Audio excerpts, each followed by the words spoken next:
You actually don't get what you pay for when it comes to traditional archery. I purchased and reviewed 11 bows from Amazon. All of them were under $200. And that series taught me you just don't get what you pay for. No need to go further. If you're short on time, here's what you need to know about the Magnum. It's a pretty short bow coming in at 52 inches. The goal of this bow is, and I quote, nimble, versatile, and powerful. This bow features a short length and ease of maneuverability through the forest.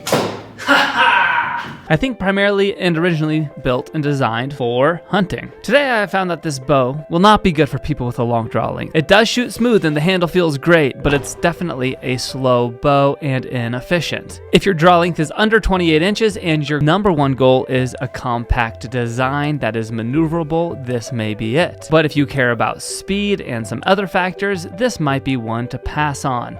Now let's go deep. Sometimes when you spend more money, you perceive it should be more valuable, so you treat it better and want it to be better to justify your purchase, and so then it is better for you. But then there's other times that a bow stinks. A $600 bow.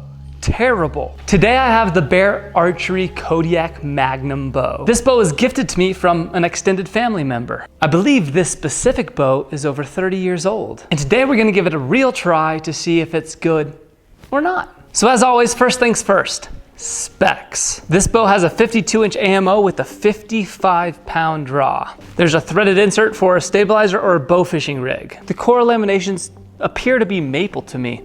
You can kind of see the core lamination through the limbs right here and from the sides, and it does not look like bamboo. I believe this is maple. Got pretty cool fingertip overlays with this green handle, a little blue inlay in the middle, kind of flat, square, wide tip overlays. This is a really compact short bow, which is gonna be pretty cool because it's quite a bit different than a lot of bows I normally shoot and prefer. Got the original string here. It's a endless loop bowstring. Let's get this bow strung real quick. The best way to string a recurve bow is absolutely with a bowstringer. That leg method I don't recommend. After stringing a steep recurve like this, it's always good to make sure your strings are in the string grooves there.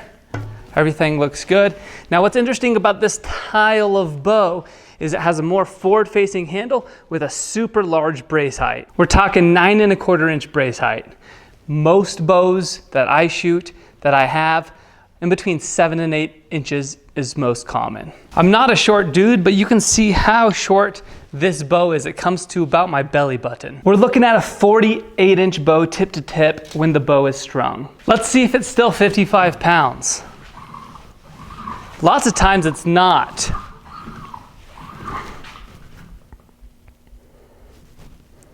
Well, 54.5, that's dead on. I really like this style of handle.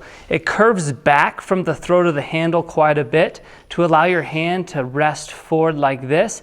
That's really comfortable to me, as well as there is a flat area on the back. That flat area allows me to rest my fingers nice and comfortably. Everyone grips a bow slightly differently, but for my specific grip, I find this handle to be quite comfortable. This is such a cool looking bow. Forgot to mention, this video is unsponsored. Bear Archery doesn't know I'm making this. I just like bows and I'm just gonna make videos about bows forever, probably. Hey, I just went to the computer to double check my information, and yes, it does have maple limbs, but the new type, the current type of Magnum they sell has gray limbs and a darker handle. So it is a little bit different now. They are coming in between $500 and $600, and they're from various different websites. I'll link some below. This is the original Magnum, meaning it's the 52-inch version. They do sell a Super Magnum at 48 inches. Ridiculous, but for people with short draw lengths, that can work. The marketing play on this bow is that it is short and maneuverable, which is absolutely true. So that's what they're going for. But the Super Mag is cheaper. I believe it's closer to $450-ish. Prices fluctuate. But it does appear that this older version I have is the same limb shape and same bow design, so the performance is going to be very similar, if not the same, on the ones you can currently buy now. When prototyping and designing bows, I find it is best to take one single goal and maximize the bow for that goal and then people who like that as their number one thing will be able to enjoy that bow to its fullest capability. If you try for everything, you can end up with nothing. But if I try for something super smooth, maybe it makes the bow more efficient, which in turn makes it a little bit faster. But by focusing on the one aspect of I just want something super light, less than a pound, and super smooth, then you end up with a bow like this one. It's definitely longer than the Magnum, but it's a lot faster, and it's pretty smooth if I do say so myself. I have a few predictions about this bow just based on the design. And here's what I think may happen. First, the forward-facing handle tends to be a smoother shooting bow. So I think this one's gonna feel pretty comfortable. A higher brace height's gonna mean a slower bow, as well as maple instead of bamboo. With the same mass, maple's gonna produce a slower bow. But in some cases, people think it's smoother, although I don't. With the really large brace height, the string isn't gonna be able to move very far. The top of this tape mark right here represents where the string is at rest. The top of this tape mark here represents where the bow is at full draw. So when I draw this down to 28 inches, it's right there.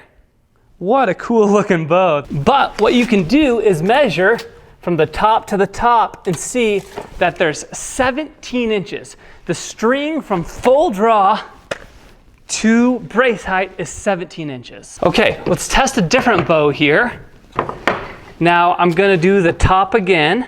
I'm gonna have to move this because I moved the riser down. Go for the back of the bow down to 28 inches, which I already have that pre-marked. This has been my main bow for the past couple years. It's a reflex deflex bow, and when I draw it down to there, that's what it looks like. You can tell definitely a different limb shape, but I haven't done this yet, so this could just completely embarrass me or debunk my theory. But if you go from here to here, 19.5 inches. So this bow at a 28-inch draw travels 19.5 inches, whereas this bow at a 28-inch draw only travels 17 inches. Well, what does this mean? I've tested about 25 bows and how far the string travel is and how much does it relate to speed. And the distance the string travels tends to have a greater effect on speed than even the length of the bow or even a recurve to a long bow. It's more about how long that string travels. So with this one, I'd be really interested to add my own string that has a shorter brace height and see how much speed that increases this bow design. I know it was made for this, and I know with a lower brace height, you could get a lot of string slap. I can see how this would be super convenient just because it's so small and compact, but I don't think it's gonna be the quickest bow. That's way too much talking without shooting the bow. Let's shoot it. I don't have a knocking point, so I'm gonna shoot split, but let's just let her loose. That was quite smooth in the hand. A little noisy, but that's to be expected with this string and no limb padding. With my draw length of getting close to 29 inches, you can definitely feel it almost start to stack right there near the end. Right there, it's that hard stop, you just really feel it, increasing that last half inch or inch. The amount of pounds it increases for that last inch is significantly more than earlier on, and that's generally when you're getting real close to the bow stacking, which makes sense with this short of a bow and my draw length. I realize I make claims and predictions, so let's back them up. Or just test them because I don't care what happens or how good a bow is when I'm taking a look at it. I just want to get the purest, best information. I want to get as close to truth as possible, and that's my goal. So every bow has a poundage curve. For 1 inch of draw, how much poundage does it increase? Let's graph this bow.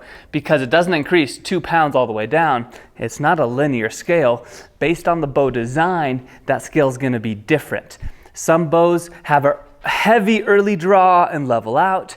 Other bows, real easy early draw, get heavier. But for me, I've been able to learn by looking at a bow what the draw curve is going to be. This one is going to be pretty steady and then at the end get really hard. It's a fairly simple, straightforward test. Blue tape goes on, and then I will mark every single inch. The crane scale on, draw it down 1 inch, about 5 pounds, 4.9. Then we'll go to the 2-inch mark, 10 pounds, 13.5, 4 inches, 16.4.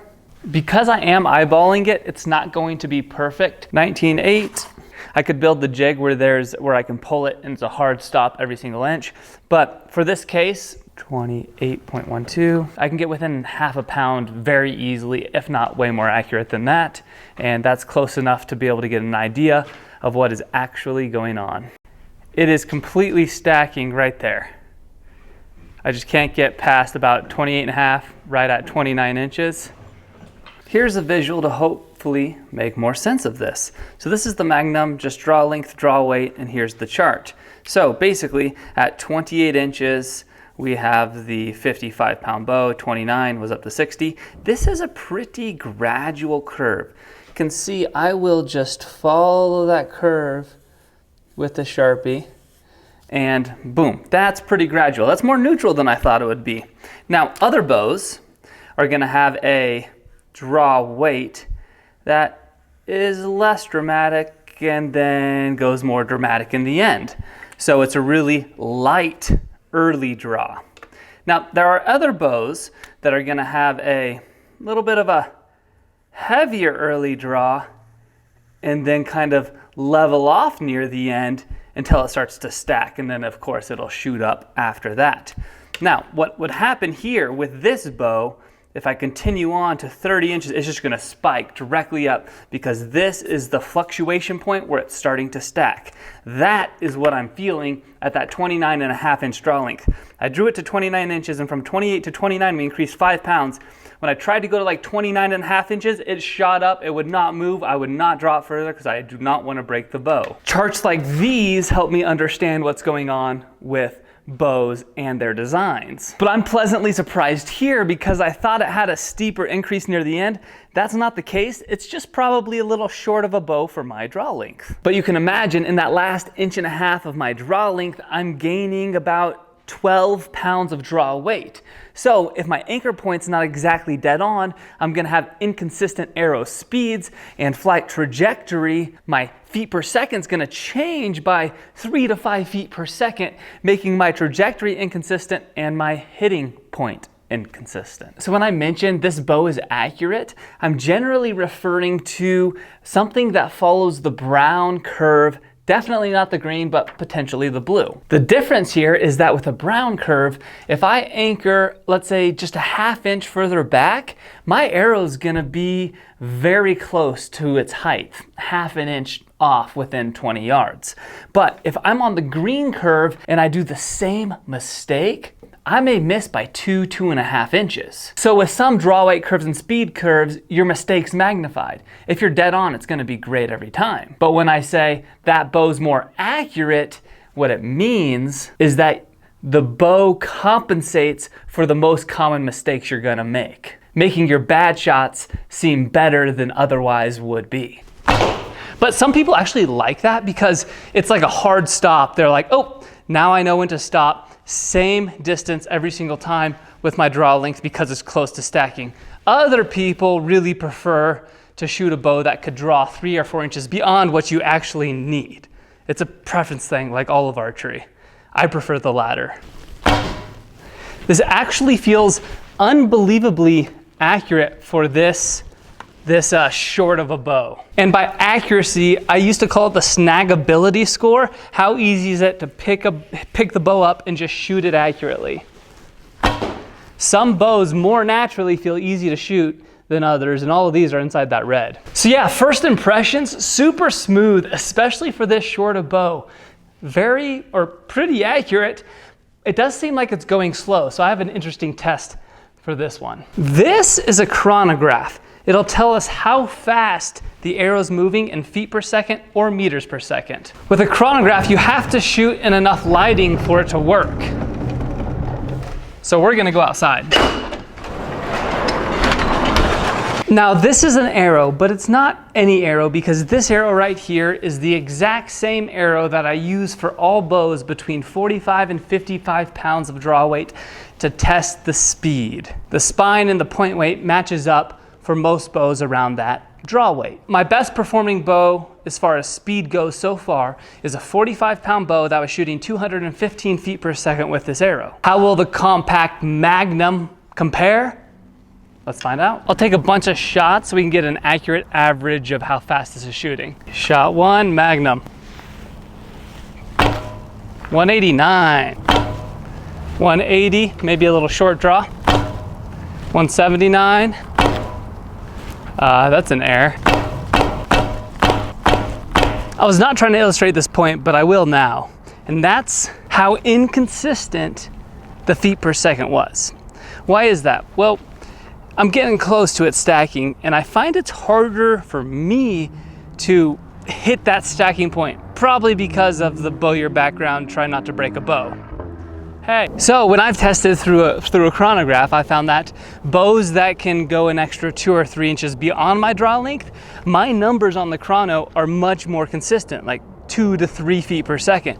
But when I have an extreme case like this, where I'm feeling like I'm stacking right here and it's hard to barely get it all the way back, my speed consistency's off a little bit because I think I kind of feel that stack slowly retract sometimes and then release, and that's probably a practice thing, but something that I've noticed makes it hard for me to be more consistent with bows that get close to stacking at my full draw. With that being said, 180, even let's say it was 190 feet per second at the fastest, is a slow 55-pound bow. I honestly thought this was gonna be a little faster than 175 feet per second. But I guess the maple, the big brace height, and the lack of distance the string moves probably all calculates up to 180 feet per second. But what kind of speeds would we get with a longer bowstring? Oh, it's too long, of course. May have to go make another one. Now this is a demonstration of too long of a bowstring. The tough thing with that endless loop string is you can't change the length. Well, you kind of can shorter a little bit by twisting it, but you can't make it longer, and I didn't have one of the right size, so I went and made a bowstring just for you. So, yeah. See, that's what I'm talking about. I think this is just gonna work so much better. The risk of a shorter brace height is the deadly, most annoying wrist slap ever. All of you who have shot, and all of you who have had the gnarliest welts from wrist slap, it's annoying. And that's why you should wear an arm guard if you're hitting your wrist occasionally even.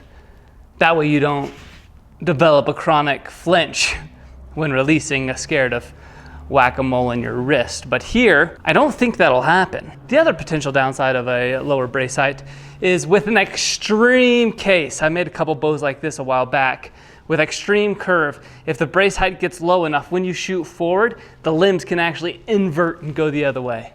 Yeah, that's not good. But with this style, you're not worried about that at all. First, I just want to see how this feels. All right, that's feeling great, as always, with a good bowstring. All right, let's see what feet per second we get here now. 182. We dropped from 9 to an 8-inch brace height. 84, 86, 81, 87, 88. Speed increase, not really, maybe a couple feet per second. It is a slightly smoother with the Flemish twist bowstring. I used the same material as the original endless loop bowstring. So about the same speed, slightly smoother. Maybe you could say an extra feet or 2 per second if you reduce the brace height slightly. No wrist slap at all. So who is this bow for? This bow is for people with a 28-inch draw length or lower, I would say. That's who it's gonna fit. If you're closer to 29 and a half like me, this is gonna be uncomfortable. 14.5% of men are taller than, right here, 6 foot. And there's very few females that are taller than 6 foot. So this bow would actually fit 90% of you. For me, unless I change my form, it's not very good. But for you, it might be. Do you care about speed? If you do, don't get this bow. It's not that fast. If you like something compact, this is a good compact bow, and one of the better, more smooth. It's really in the top 3 smoothest bows that are under 54 inches that I've ever shot. Yeah, I really like this. I love different designs. I think this one's really cool. What bow should I review next?